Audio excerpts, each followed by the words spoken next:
आज हम चैप्टर 3 जो कि सर्कुलर एंड रोटेशनल मोशन है उसका न्यूमेरिकल प्रॉब्लम 3.1 सॉल्व करेंगे। तो जो प्रॉब्लम हमारे सामने है वो ये है कि आपके पास a laser beam is directed from the earth to the moon. The beam spreads over a diameter of 2.5 meter at the moon surface. What is the divergence angle of the beam? The distance of the moon from the earth is 3.8 multiplied by 10 to the power 8 meter.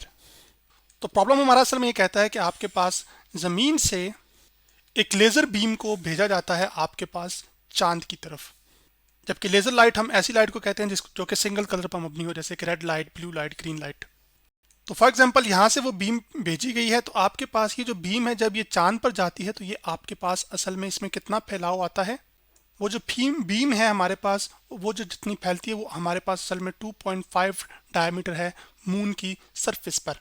तो अब आपके पास आपने ये बताना है कि कितना divergence angle होगा बीम का, जबकि जो डिस्टेंस है मून और अर्थ के दरमियान वो 3.8 multiply by 10 to the raise power 8 metre है। तो अब आपके पास ये डिस्टेंस हमें पता है, वो डिस्टेंस असल में यहाँ से लेकर ये वाला होगा, जिसको हम चलें लिख लेते हैं कि वो हमारे पास क्या है, वो हमारे पास एल हम कह लेते हैं, और वो एल हमारे पास बराबर है यहाँ पर 3.8 multiply by 10 to the raise power 8 metre. खैर, अब आपके पास यहाँ पर जो डायमीटर है जिस पर वो रोशनी या बीम जो है वो फैली है, वो डायमीटर अब हमारे पास यहाँ पर हम उसको कह रहे हैं कि वो फॉर एग्जांपल ये डायमीटर जिस पर वो आपके पास फैली, और वो जो डायमीटर है वो हमारे पास कितना दिया गया है 2.5।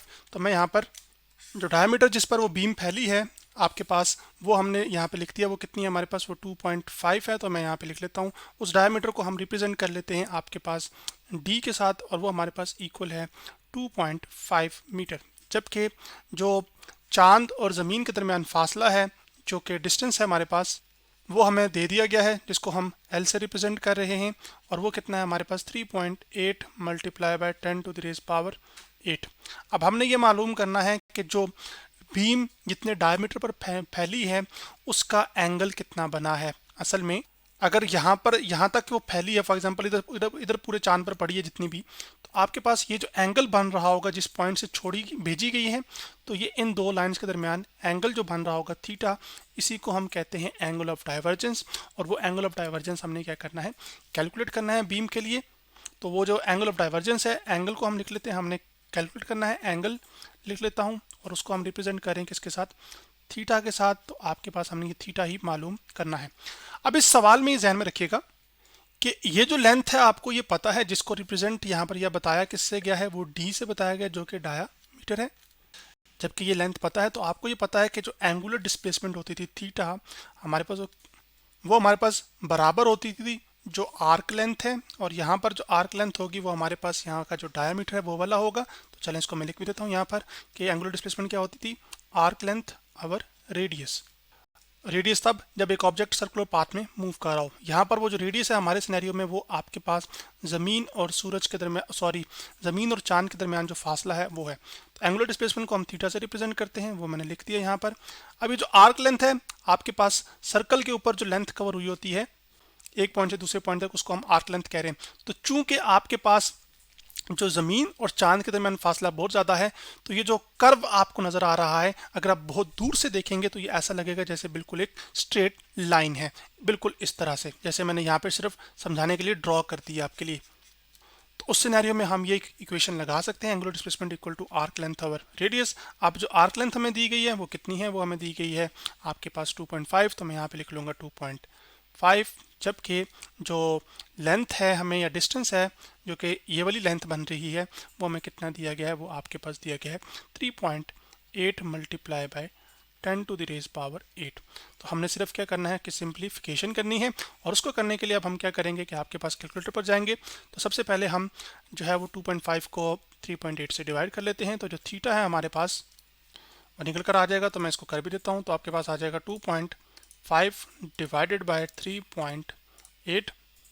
तो इसका आंसर हमारे पास निकल कर आया है 0.657। तो जब हम इसको राउंड ऑफ करेंगे तो ये जो पीछे आपके पास 5 है ये एक डिजिट से इंक्रीज हो जाएगा। क्यों? क्योंकि 7 5 से बड़ा नंबर है, तो फिर उससे जो पिछला नंबर होता है उसमें एक बढ़ जाता है। तो हमारे पास आ जाएगा 0 पॉइंट, आपके पास आ जाएगा 6 multiply by 10 to the raise power अब आपके पास ये 10 टू द पावर इधर नीचे पॉजिटिव पावर के साथ है, तो जब ये नीचे से ऊपर जाएगी तो इसकी पावर क्या हो जाएगी, ये आपके पास नेगेटिव हो जाएगी।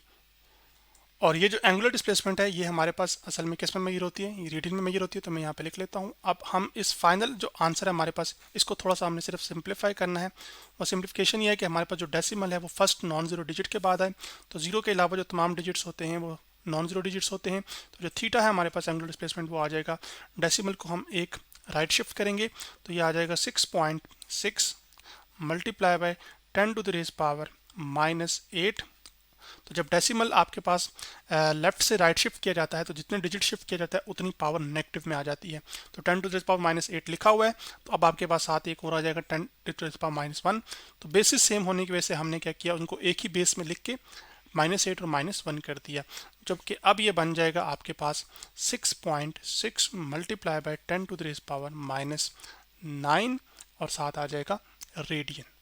तो ये हमारे पास एंगल ऑफ डाइवर्जेंस है जो उन्होंने पूछा था इस प्रॉब्लम के अंदर, या what is the divergence angle of the beam, यानी कि बीम कितने एंगल पर डाइवर्ज हुई जिस पॉइंट पर, यानी कि इतने जो फैली है ना ये आपके पास चांद के ऊपर, कितनी ये डायमीटर उसका कितना था 2.5, तो उसके करस्पॉन्डिंग जो एंगल था वो हमने निकाल लिया। तो आज हमने क्या किया कि हमने जो चैप्टर 3 था circular motion and rotational motion का उसका प्रॉब्लम 3.1 सॉल्व किया।